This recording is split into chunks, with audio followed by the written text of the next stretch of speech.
Hi guys, or welcome back to another DIY hairstyling video. So in today's video I'll be transforming my box braid into knot and bantu knots.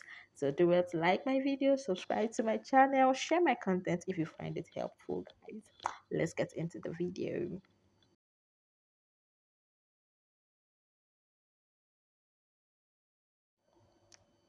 So this bantu knot is quite easy. I just pick a box braid and I roll it as you're seeing in the video.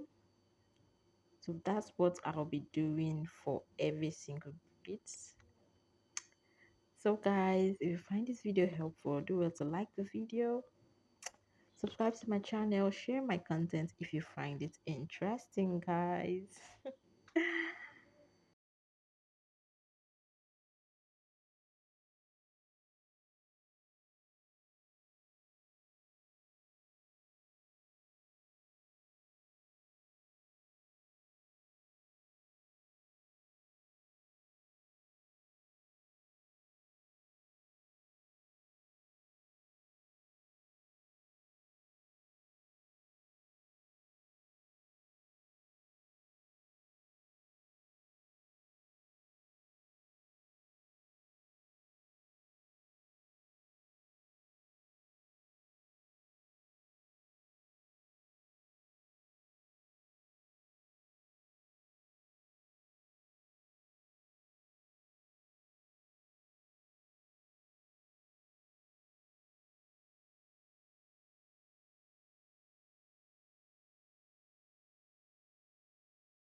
So guys, we're done with the hair and I'm quite excited. So this is how the Bantu knot looks like. This is how the back of the hair looks like. And this is the front side. So guys, you can actually do it on your own. Do well to like my video, subscribe to my channel, hit the notification bell guys, and I'll see you in my next one. Bye guys.